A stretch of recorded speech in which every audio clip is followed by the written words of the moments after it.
Footballer হ'বলৈ বহুত মন আছিলে, মই নোৱাৰিলো। হয়। কিন্তু এতিয়া মই যদি মোৰ দুটা ল'ৰাৰ মাজত দেখো সেইটো হয়, মই শান্তিৰে মৰিব পাৰিম। ভালকে থাকিবি কেলে দেই। হ'ব হ'ব দাদা। আৰু মানুহবিলাকৰ একদম চেফ এণ্ড চাউণ্ড থাকিব দিবি। নিশ্চয় নিশ্চয় দাদা। নাও লৈ যেতিয়া নাও বাই যেতিয়া ছোৱালী আহি গৈছে হয় শ্বুটিং চাবলৈ, মই চাই পেলাই মই মানে অভিভূত হৈ গলো। মই বোলো মই এই জেগাটো মই মিছ কৰি আছিলো ইমান দিন। হয় হয়।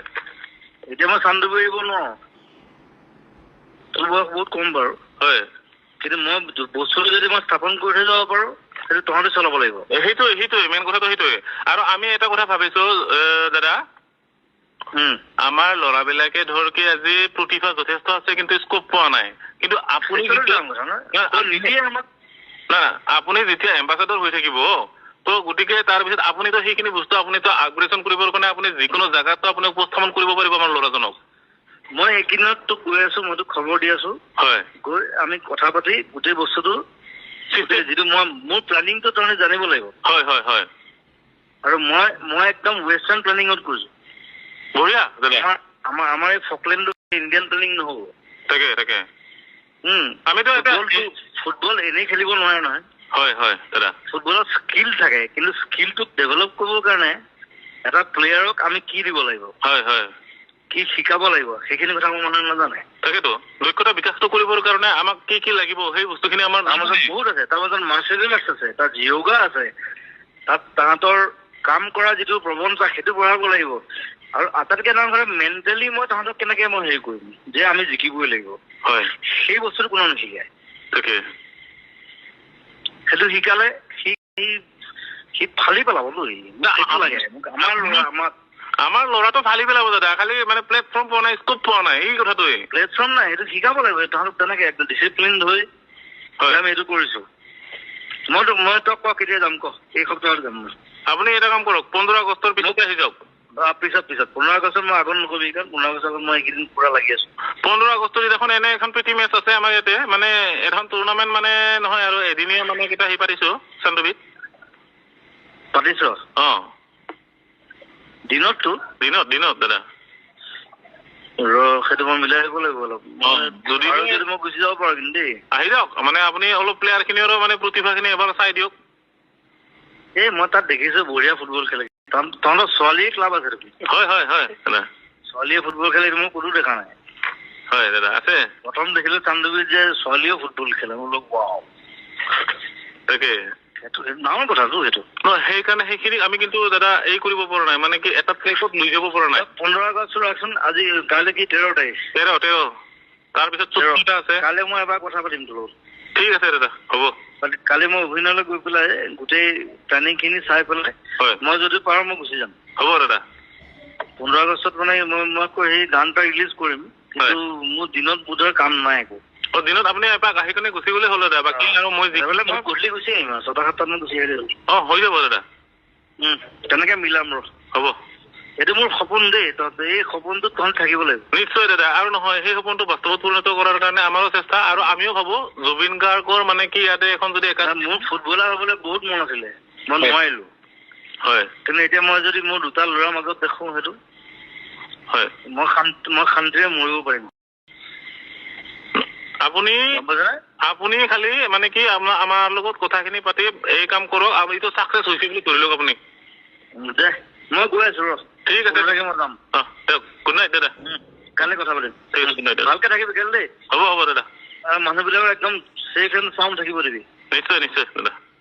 গম পাইছনে? হয়। তাততো ওলোৱা নাই কৰোণা? নাই। তাত নোলাই। তাত কেলা তহঁতৰ মাজত ক'ত কৰোণা ওলাব? ইমিউনিটি চিষ্টেমটো ষ্ট্ৰং আছে না দাদা আমাৰ ইয়াৰে? Immunity strong. ৰাতি নাও লৈ নাও বাই যেতিয়া ছোৱালী আহি গৈছে শ্বুটিং চাবলৈ, মই চাই পেলাই মই মানে অভিভূত হৈ গলো। মই বোলো মই এই জেগাটো মই মিছ কৰি আছিলো ইমান দিন। হয়। এতিয়া মই চান্দুবি এৰিব নোৱাৰো। নাই, সেইটোতো আমিতো অসমৰ ৰাইজে গম পাই যে মানে চান্দুবিতটো আপোনাৰ ইতিহাস থাকি গ'ল। মোৰ ঘৰ নালাগে তাত। মই তোৰ ঘৰত থাকিম, মই যাৰ তাৰ ঘৰত থাকিম। তাকে দাদা, এইটোৱে মোক মৰমটো লাগে বছ। মানুহখিনি মই মৰম কৰো। আমি এটা পৰিয়াল। হয়। সেই ধৰণে গোটেই ফুটবল ক্লাবটো বনাম তাত। নিশ্চয় নিশ্চয় দাদা। আৰু এইটো আপুনি যে ইনিচিয়েটিভ লৈছে, আপুনি যে মনেৰে ভাবিছে এই বস্তুটো, তাৰ কাৰণে আমি গালি ওলাইতো ৰাতি। হয় হয় দাদা, নাই একচুৱেলি আৱেগত আহি যায়, খং উঠিলেতো গালি পাৰিব লাগিব। নিশ্চয় নিশ্চয় নিশ্চয়। সেইকাৰণে ৰাতি নাচাই যদি আমি চাব লাগিব। আপুনি লোৱা ইনিচিয়েটিভটো কাইলৈ মোক ফোন কৰ। তাকে হ'ব দাদা। কাইলৈ মোক নাপালে তই মনক মাৰিবি দেই, মন আৰু মই একেলগে থাকিম। হ'ব হ'ব দাদা। যদি মোক ফোনটো নকৰা তই মনক মাৰি দিলো। হ'ব দাদা। নহ'লে তই গৰুমাবুক মাৰি দিবি। বৌক মাৰিম মানে মন দা মই নম্বৰ একেলগে থাকিম। ফোন কৰি আছিলো, কিবা লগা নাই, নম্বৰ চেঞ্জ কৰিলে। নাই বৌ আজি বৰপেটা গৈছে, এইমাত্ৰ আহি পাইছে ঘৰ। আচ্ছা আচ্ছা ঠিক আছে। মই লাগি আছো বেলেগ কামত, কিবা কিবি গৈ লগ পালে কম ৰ।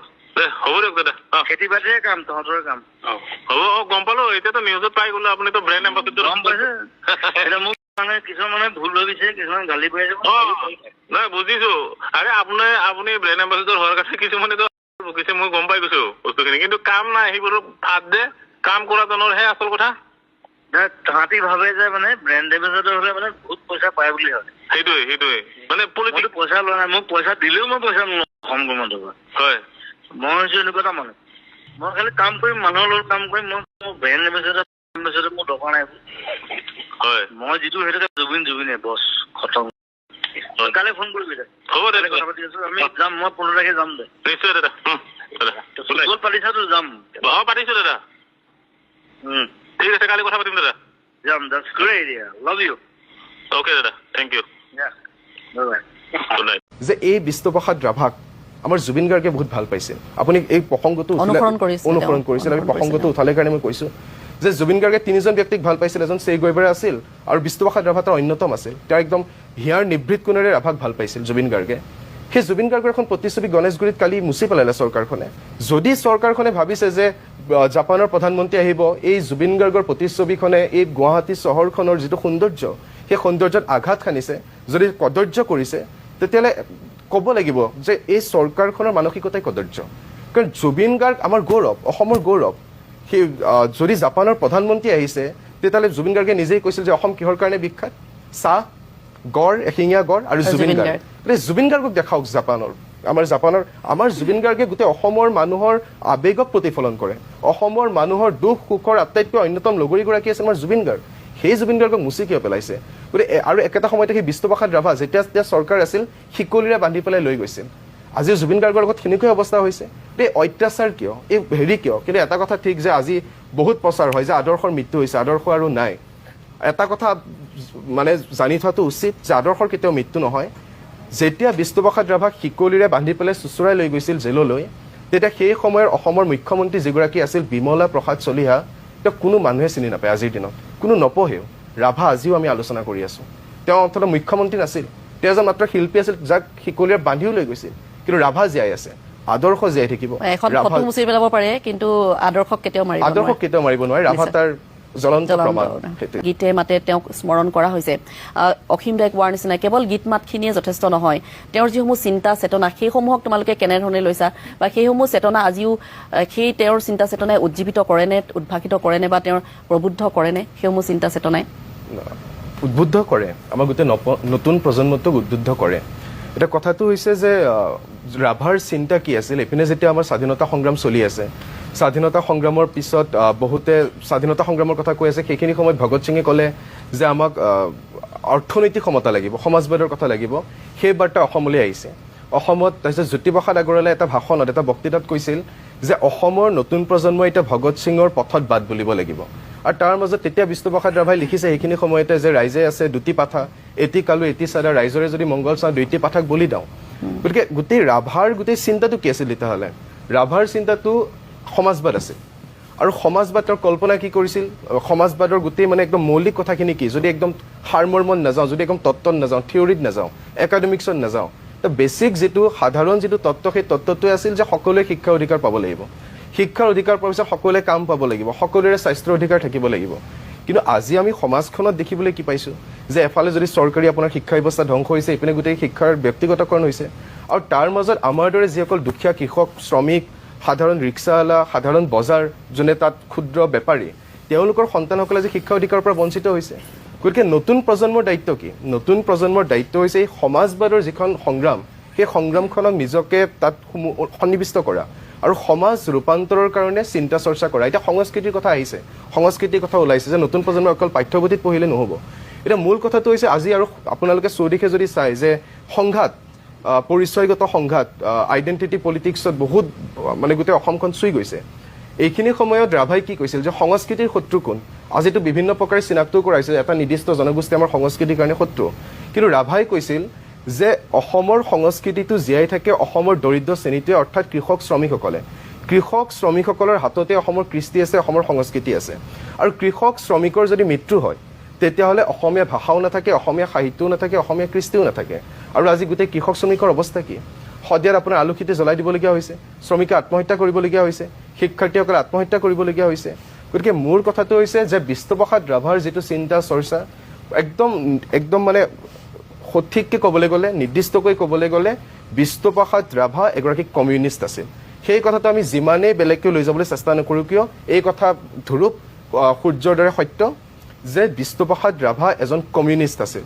আৰু কমিউনিষ্টৰ আইডিঅলজি অৰ্থাৎ সমাজ ৰূপান্তৰ, আজি যিবিলাক পুঁজিপতিসকলৰ আমাৰ যিটো শোষণ দেখিছোঁ, আজি গোটেই মানুহক, সাধাৰণ মানুহক উচ্ছেদ কৰি পেলাই তেওঁলোকক মাটিৰ শূন্যৰ দৰত মাটি দিয়া হৈছে, এইবিলাকৰ বিৰুদ্ধে আমাৰ যিখন অবিৰত সংগ্ৰাম, সেই সংগ্ৰামখনত আমি সকলো নতুন প্ৰজন্ম থাকিব লাগিব। কিন্তু এই ক্ষেত্ৰত যুক্তি দিয়া হয় যে উন্নয়নৰ স্বাৰ্থত কেতিয়াবা কিছুমান কাম কৰিবলগীয়া হয়, উন্নয়নৰ স্বাৰ্থত বুলি কোৱা হয়, সেই কথাটো কেনেধৰণে? উন্নয়নৰ স্বাৰ্থত এতিয়া মই যদি ভালদৰে কওঁ যে দীঘলী পুখুৰীত গছখিনি কাটি পেলালে, তাত ফ্লাইঅভাৰ এখন বনালে, আমি উন্নয়নৰ বিৰোধী নহয়। আৰু আমি তাত প্ৰতিবাদ কৰিছোঁ। দীঘলী পুখুৰীত যেতিয়া গছ গছনি কাটিছে আমি তাত প্ৰতিবাদ কৰিছোঁ, আমাক এৰেষ্টো কৰিছে। আমাৰ কথাটো ডেভেলপমেণ্ট বিৰোধী নহয়, ডেভেলপমেণ্ট হ'ব, উন্নয়ন হ'ব, কিন্তু সেই উন্নয়ন মানুহৰ জীৱনৰ বিনিময়ত হ'ব নোৱাৰে, প্ৰকৃতিৰ বিনিময়ত হ'ব নোৱাৰে। ছাষ্টেইনেবল ডেভেলপমেণ্ট হওক। আৰু উন্নয়ন কাৰ বাবে? উন্নয়ন কেৱল মাত্ৰ এতিয়া আপুনি যদি তথ্য চায় যে আমাৰ 10% হাতত, 10% মুষ্টিমেয় পৃথিৱীৰ 10% ধনী মানুহৰ হাতত পৃথিৱীৰ দেশৰ 40% সম্পদ কেন্দ্ৰীভূত হৈ আছে, আৰু আটাইতকৈ দুখীয়া 50% মানুহৰ হাতত মাত্ৰ 3% নে 4% সম্পদ আছে। তো উন্নয়ন কাৰ বাবে? সেই উন্নয়নত এটা ডাঙৰ ৰাস্তা বনাই দিয়া হ'ব, সেই ডাঙৰ ৰাস্তাটোত কাৰোবাৰ ঘৰ বাৰী ভাঙি দিয়া হ'ব, আৰু কোনোবা বেলেগে গাড়ী চলাব, কোনোবা ডাঙৰ ধনীৰ দুলালে গাড়ী চলাব মেইন ৰাস্তাত, আৰু তাত কোনোবা শ্ৰমিক মৰি যাব।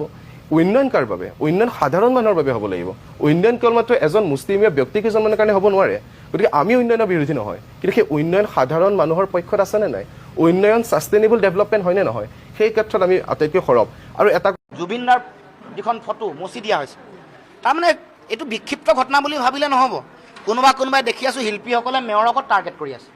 মেয়ৰক টাৰ্গেট কৰি কি লাভ পাব?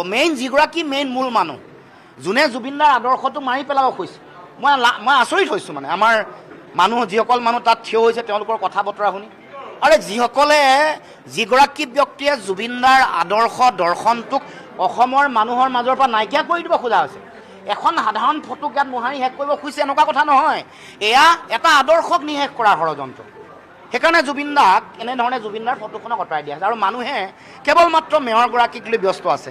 এয়া লক্ষ্য হ'ব লাগিছিলে অসমৰ মুখ্যমন্ত্ৰী, বিজেপি চৰকাৰ, তেওঁলোকৰ জুবিনদাৰ আদৰ্শৰ পৰিপন্থী চিন্তা আৰু সিদ্ধান্তৰ বিৰুদ্ধে তেওঁলোকে আৱাজ উঠাব লাগিছিল। সেইকাৰণে মই ভাবোঁ যে প্ৰকৃত আমাৰ মূল সমস্যাটো কি এইটো বিচাৰি উলিয়াব লাগিব। মূল সমস্যাটো যেতিয়ালৈকে অসমৰ জনগণে, সাধাৰণ ৰাইজে যেতিয়ালৈকে বিচাৰি উলিয়াব নোৱাৰিব, গছ ডাল পাত আৰু ফল ফুলৰ লগত লাগি থাকিব। গছৰ গুৰি আৰু শিপা ক'ত, শিপাটো সমস্যাটো আছে, বিচাৰি উলিয়াব লাগিব। যেতিয়া জুবিনদাৰ আদৰ্শৰ লগত দ্বন্দ্ব আৰু সংঘাত হৈছে, সেই সময়ত নিৰ্বাচনৰ সময়ত প্ৰতিগৰাকী মানুহে এটা ৰোল প্লে কৰিব লাগিছিল। তেওঁলোকে সমাজৰ কাৰণে এটা দৃষ্টিভংগী লৈ এটা ৰোল প্লে কৰি জনগণক বাট দেখুৱাব লাগিছিল।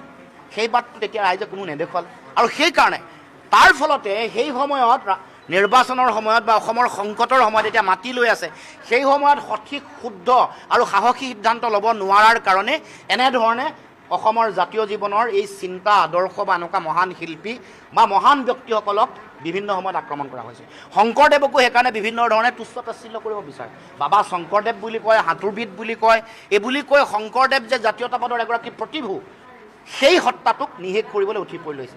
শংকৰদেৱ, বিষ্ণুপ্ৰসাদ ৰাভা, ভূপেন হাজৰিকা, জুবিন গাৰ্গ, এইসকলৰ আদৰ্শ চিন্তা সত্তাক নিষেধ কৰিব পাৰিলে তেওঁলোকে চলোৱা হিন্দু মুছলমানৰ ৰাজনীতিৰ বজাৰখন তেওঁলোকে জীয়াই ৰাখিব পাৰে। জুবিনদাৰ যিখন ফটো মচি দিয়া হৈছে, তাৰমানে এইটো বিক্ষিপ্ত ঘটনা বুলি ভাবিলে নহ'ব।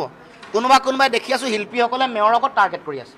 মেয়ৰক টাৰ্গেট কৰি কি লাভ পাব মেইন যিগৰাকী মেইন মূল মানুহ যোনে জুবিনদাৰ আদৰ্শটো মাৰি পেলাব খুজিছে মই আচৰিত হৈছোঁ মানে আমাৰ মানুহ যিসকল মানুহ তাত থিয় হৈছে তেওঁলোকৰ কথা বতৰা শুনি আৰু যিসকলে যিগৰাকী ব্যক্তিয়ে জুবিনদাৰ আদৰ্শ দৰ্শনটোক অসমৰ মানুহৰ মাজৰ পৰা নাইকিয়া কৰি দিব খোজা হৈছে এখন সাধাৰণ ফটোক ইয়াত মোহাৰি শেষ কৰিব খুজিছে এনেকুৱা কথা নহয় এয়া এটা আদৰ্শক নিশেষ কৰাৰ ষড়যন্ত্ৰ সেইকাৰণে জুবিনদাক এনেধৰণে জুবিনদাৰ ফটোখনক আঁতৰাই দিয়া আছে আৰু মানুহে কেৱল মাত্ৰ মেয়ৰগৰাকীক লৈ ব্যস্ত আছে এয়া লক্ষ্য হ'ব লাগিছিলে অসমৰ মুখ্যমন্ত্ৰী বিজেপি চৰকাৰ তেওঁলোকৰ জুবিনদাৰ আদৰ্শৰ পৰিপন্থী চিন্তা আৰু সিদ্ধান্তৰ বিৰুদ্ধে তেওঁলোকে আৱাজ উঠাব লাগিছিল সেইকাৰণে মই ভাবোঁ যে প্ৰকৃত আমাৰ মূল সমস্যাটো কি এইটো বিচাৰি উলিয়াব লাগিব মূল সমস্যাটো যেতিয়ালৈকে অসমৰ জনগণে সাধাৰণ ৰাইজে যেতিয়ালৈকে বিচাৰি উলিয়াব নোৱাৰিব গছ ডাল পাত আৰু ফুলৰ ফল ফুলৰ লগত লাগি থাকিব গছৰ গুৰি আৰু শিপা ক'ত শিপাটো সমস্যাটো আছে বিচাৰি উলিয়াব লাগিব যেতিয়া জুবিনদাৰ আদৰ্শৰ লগত দ্বন্দ্ব আৰু সংঘাত হৈছে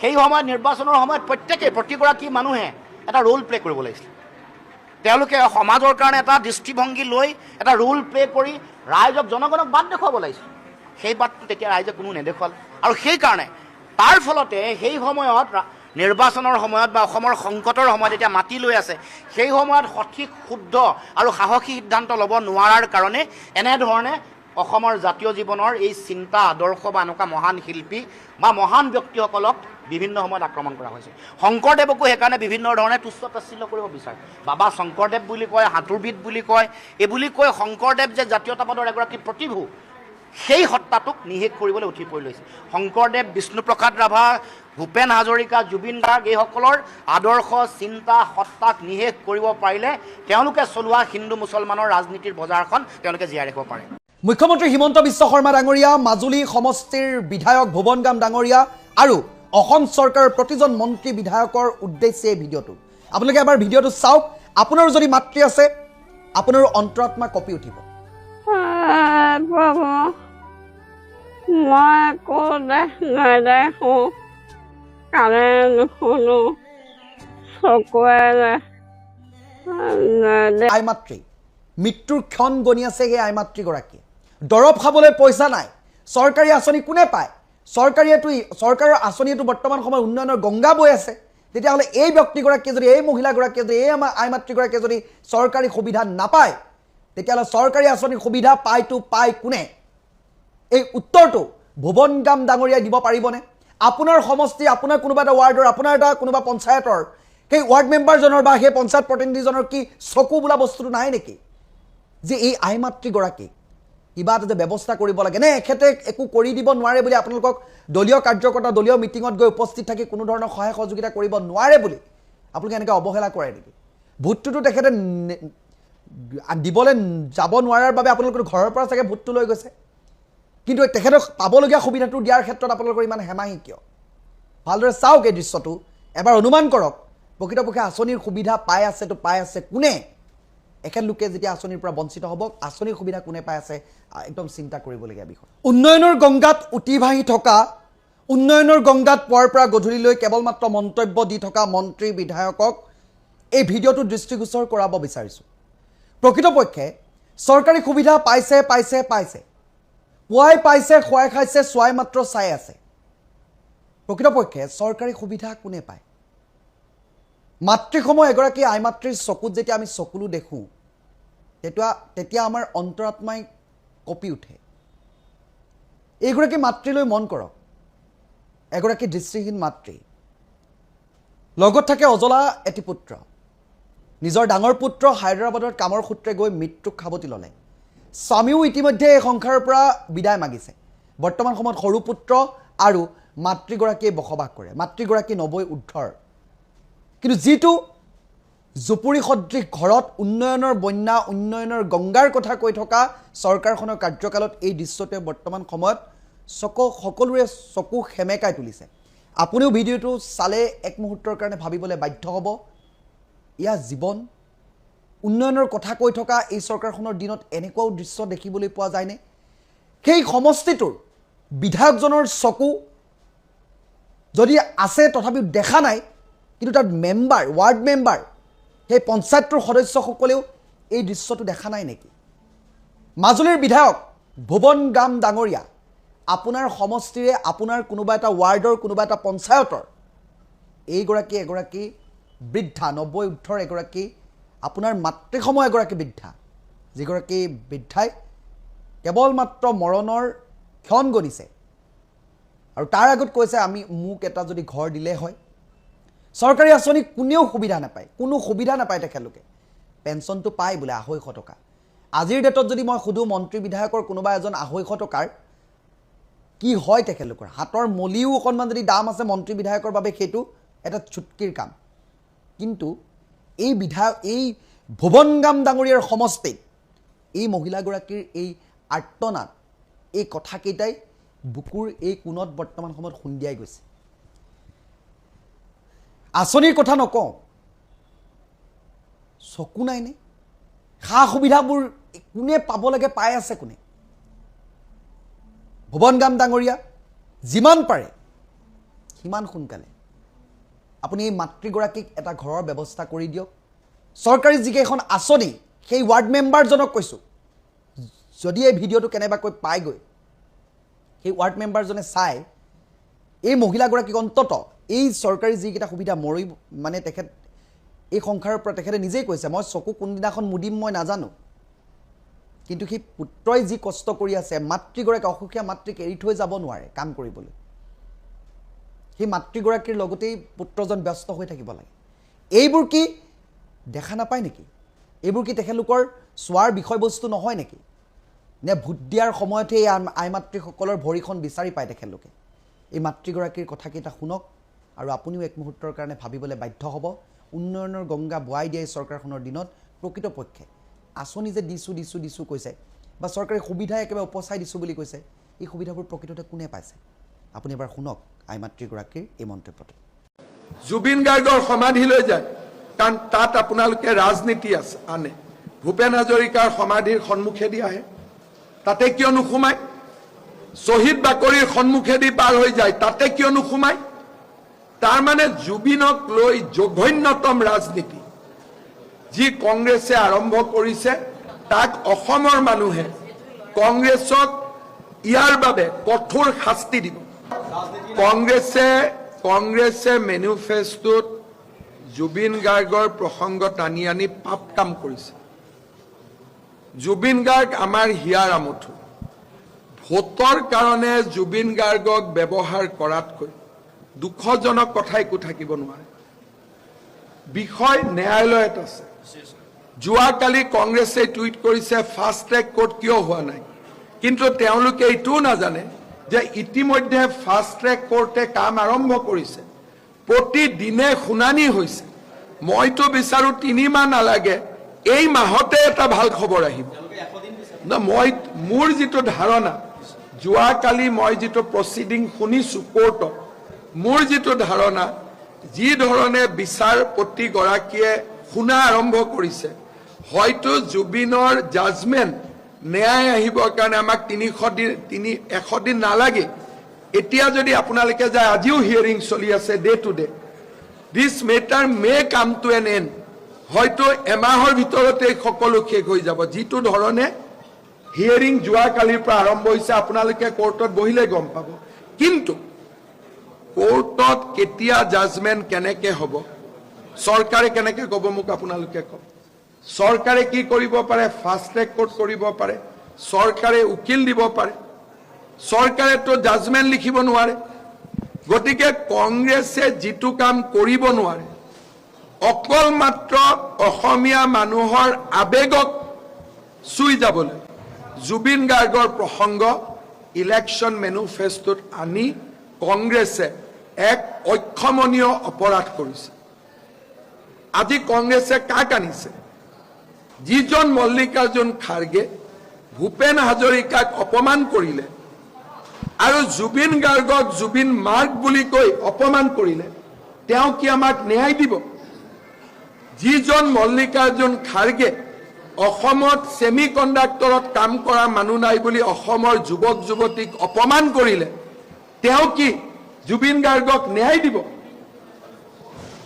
আজি মই কংগ্ৰেছৰ নেতাসকলক প্ৰশ্ন কৰোঁ যে আপোনালোকে বিমানেৰে আহে জুবিন গাৰ্গৰ সমাধিলৈ যায় কাৰণ তাত আপোনালোকে ৰাজনীতি আছে আনে ভূপেন হাজৰিকাৰ সমাধিৰ সন্মুখেদি আহে তাতে কিয় নোসোমায় শ্বহীদ বাকৰিৰ সন্মুখেদি পাৰ হৈ যায় তাতে কিয় নোসোমায় তাৰ মানে জুবিনক লৈ জঘন্যতম ৰাজনীতি যি কংগ্ৰেছে আৰম্ভ কৰিছে তাক অসমৰ মানুহে কংগ্ৰেছক ইয়াৰ বাবে কঠোৰ শাস্তি দিব যদি সঁচাই অসমীয়াক ভাল পালেহেঁতেন তেতিয়াহ'লে তেওঁলোকে সকলো জাগাতে গৈ অসমীয়াক নমস্কাৰ কৰিলেহেঁতেন তেওঁলোকে ভাবে জুবিনৰ সমাধিত গৈ ৰৈ ৰৈ বিনালীয়া জেগাত ৰৈ ৰৈ কেতেকী কম আৰু ভোট ল'ম এনেকুৱা জঘন্য ৰাজনীতি কোনেও কৰা নাই কেইদিনমান আগতে আমি এটা ভিডিঅ' আপোনালোকক দিছিলোঁ আপোনালোকে চাব ছ'চিয়েল মিডিয়াত আছে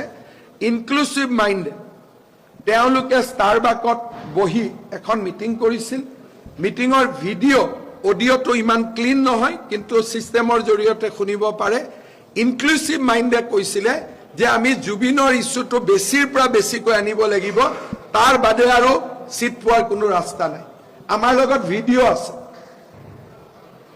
তেওঁলোকৰ লগত থকা মানুহে আমাক ভিডিঅ' কৰি ভিডিঅ' দিছে আৰু এই ভিডিঅ'টো ছ'চিয়েল মিডিয়াত অলৰেডি আছে কিন্তু জুবিনক লৈ মই ৰাজনীতি কৰিব খোজা নাই কাৰণে এই ভিডিঅ'টো মই আপোনালোকক সন্মুখত দিয়া নাই কিন্তু যদি মই মুখ্যমন্ত্ৰী হওঁ এই ইনক্লুচিভ মাইণ্ডৰ গোটেইকেইটাকে আমি এৰেষ্ট কৰিম যে এনেকুৱা ঘৃণনীয় ষড়যন্ত্ৰ আপোনালোকে কিয় কৰিছে কিন্তু আজি মই যিটো ভিডিঅ' ই ছ'চিয়েল মিডিয়াত আছে কিন্তু মই দেখুৱাব খোজা নাই কাৰণ মই প্ৰথম দিনাই কৈছিলোঁ যে জুবিনৰ সমাধিত মুখ্যমন্ত্ৰীৰ শপত লৈ মই যাম তাৰ আগলৈকে মই নাযাওঁ বহুতবাৰ গৈছোঁ আগলৈকে মই নাযাওঁ কাৰণ মই জুবিনক লৈ ৰাজনীতি কৰিব নিবিচাৰোঁ জুবিনক শান্তিত থাকিব দিয়ক জুবিনক নীৰৱে থাকিব দিয়ক জুবিনে নিজেই কৰিছিল পলিটিক্স নকৰিবা বন্ধু এতিয়াতো কংগ্ৰেছে পলিটিক্সেই কৰি আছে জুবিনক লৈ পলিটিক্স নকৰিবা বন্ধু বুলি কোনে কৈছিল জুবিন গাৰ্গে কৈছিলে সেইকাৰণে মই গৌৰৱ গগৈ আৰু ৰকিবুল হুছেইনক কওঁ পলিটিক্স নকৰিবা বন্ধু জুবিনক লৈ